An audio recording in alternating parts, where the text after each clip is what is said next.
Dalam jurnal oleh Ramadhani DKK dengan judul Penerapan Problem-Based Learning Berbantuan Virtual iPad pada Pembelajaran Fisika guna meningkatkan pemahaman konsep siswa SMA, menyatakan bahwa Problem-Based Learning merupakan model pembelajaran yang menitik beratkan pada kegiatan pemecahan.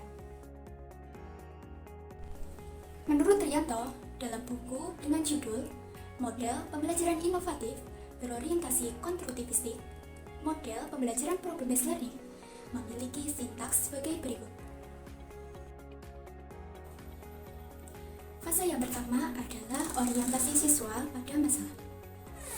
Dalam fase ini, guru menjelaskan tujuan pembelajaran, kebutuhan yang diperlukan siswa dalam pembelajaran, memotivasi siswa agar terlibat dalam tiap tahap kegiatan pemecahan masalah. Fase yang kedua adalah mengorganisasikan siswa untuk belajar.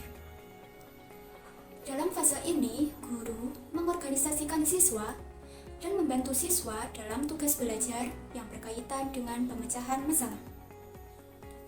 Fase yang ketiga, membimbing siswa dalam penyelidikan individual maupun kelompok. Dalam fase ini, guru mendorong siswa dalam mengumpulkan informasi yang sesuai, melaksanakan eksperimen, dan juga memperoleh uraian pemecahan masalah. Fase yang keempat, mengembangkan dan menyajikan hasil karya. Dalam fase ini, guru mengarahkan siswa dalam membuat rancangan dan menyiapkan karya yang sesuai untuk mendapatkan penjelasan dan pemecahan masalah. Fase yang kelima, menganalisis dan mengevaluasi. Dalam fase ini, guru membantu siswa untuk melakukan refleksi atau evaluasi terhadap penyelidikan dan proses-proses yang mereka gunakan. Kelebihan model pembelajaran problem-based learning. Yang pertama adalah dapat meningkatkan kemampuan siswa dalam berpikir kritis serta menumbuhkan rasa semangat dalam diri siswa. Yang kedua adalah memotivasi siswa dalam pembelajaran. Yang ketiga, meningkatkan kemandirian siswa dalam belajar. Yang keempat adalah mengajarkan siswa untuk mampu menyelesaikan masalah, menerapkan ilmu yang diperoleh, serta menggali rasa keingintahuan siswa terhadap materi atau suatu konsep baru. Yang kelima adalah meningkatkan kemampuan siswa dalam mengevaluasi baik terhadap dirinya sendiri maupun terhadap materi yang diperoleh. Kekurangan model pembelajaran problem-based learning. Yang pertama adalah siswa yang tidak memiliki rasa kepercayaan diri, maka dalam penerapannya model pembelajarannya akan dianggap sulit, dan siswa akan merasa enggan mencoba. Yang kedua adalah diperlukan buku penunjang untuk menjadikan pemahaman dalam proses pembelajaran. Yang ketiga adalah dalam pelaksanaannya, model pembelajaran problem-based learning membutuhkan waktu yang lama. Yang keempat, tidak semua mata pembelajaran bisa menggunakan model pembelajaran problem-based learning.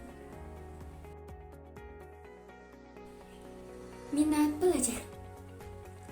Menurut Hidayat dan Jamilah, minat belajar merupakan suatu keadaan di mana siswa dapat menumbuhkan rasa suka dan dapat membangkitkan rasa semangat dalam diri siswa untuk melakukan suatu kegiatan yang dapat diukur melalui rasa suka, tertarik, memiliki perhatian, dan keterlibatan siswa dalam pembelajaran.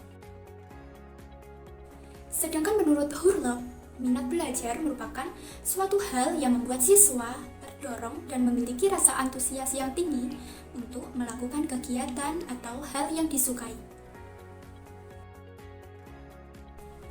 Aspek minat belajar.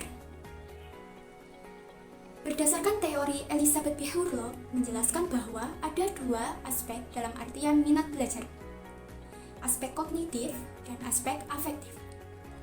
Yang pertama adalah aspek kognitif. Aspek kognitif mengacu pada minat yang dipelajari secara pribadi, baik di rumah, di sekolah, di masyarakat, dan di berbagai media. Yang kedua adalah aspek afektif, di mana aspek ini mengacu pada sikap atau kegiatan yang dapat membangkitkan minat, sikap yang dimiliki oleh orang-orang yang dianggap penting seperti orang tua, guru, atau teman sebaya. Indikator minat belajar. Menurut Slameto, indikator minat belajar terbagi menjadi 4. Indikator yang pertama adalah perasaan senang.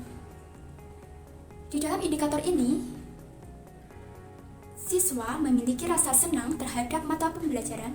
Siswa tidak akan memiliki rasa tertekan atau terpaksa dalam mempelajari mata pelajaran yang disenanginya. Indikator yang kedua adalah keterlibatan dalam belajar. Ketika seseorang menyukai suatu kegiatan atau tertarik pada suatu objek, dia menjadi tertarik dan senang terlibat kegiatan tersebut. Fase yang ketiga adalah ketertarikan untuk belajar. Pada indikator ini, kegiatan atau ketertarikan siswa bisa berupa pengalaman efektif yang dirangsang oleh suatu kegiatan yang berhubungan dengan daya gerak yang mendorong siswa berkeinginan untuk merasa tertarik terhadap sesuatu. Indikator yang keempat adalah perhatian saat belajar. Pada indikator ini, siswa yang tertarik pada objek atau suatu kegiatan tertentu secara alami akan menunjukkan perhatiannya. Hasil belajar. Hasil belajar merupakan kemampuan yang diperoleh siswa setelah menyelesaikan proses belajar. Menurut Hamlik, hasil belajar merupakan perubahan tingkah laku pada diri seseorang yang dapat diamati dan diukur dalam bentuk pengetahuan, sikap, dan keterampilan. Sehingga hasil belajar tidak berpacu pada nilai saja, tetapi hasil belajar juga dapat berupa perubahan, penalaran, kedisiplinan, keterampilan, dan lain sebagainya yang menuju perubahan yang positif. Indikator hasil belajar. Adapun indikator dari ranah kognitif yang dinyatakan oleh Benjamin S. Bloom, revisi Lauren W. Alderson menyatakan terdapat 6 aspek indikator. Yang pertama adalah mengingat atau C1. Merupakan kegiatan atau kemampuan siswa untuk mendapatkan kembali pengetahuan dari memori atau ingatan yang telah lampau, baik yang baru saja didapatkan atau yang sudah lama didapatkan. Kemampuan ini digunakan siswa untuk menyelesaikan berbagai masalah yang lebih kompleks. Yang kedua adalah memahami, C2. Merupakan kemampuan siswa untuk berusaha mengenali pengetahuan yang merupakan anggota dari kategori pengetahuan tertentu. Yang ketiga adalah menerapkan, C3. Merupakan kegiatan yang menunjuk pada proses kognitif, memanfaatkan suatu prosedur untuk melaksanakan suatu percobaan atau penyelesaian permasalahan. Menerapkan merupakan kegiatan yang kontinu, dimulai dari siswa menyelesaikan suatu permasalahan menggunakan prosedur.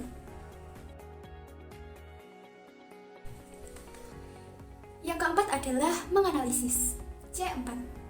Merupakan kemampuan siswa dalam memecahkan permasalahan dengan memisahkan tiap-tiap bagian dari permasalahan dan mencari ketertarikan dari tiap-tiap bagian tersebut dan mencari tahu bagaimana ketertarikan tersebut menimbulkan suatu permasalahan.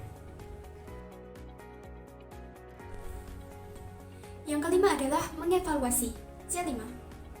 Merupakan kegiatan yang berkaitan dengan proses kognitif yang memberikan penilaian berdasarkan kriteria dan standar yang sudah ada. Kegiatan evaluasi meliputi kegiatan mengecek dan mengkritisi. Indikator yang keenam adalah menciptakan, C6. Merupakan kegiatan yang berkaitan dengan pengalaman belajar siswa Menciptakan di sini mengarahkan siswa untuk dapat melaksanakan dan menghasilkan karya yang dibuat oleh semua siswa.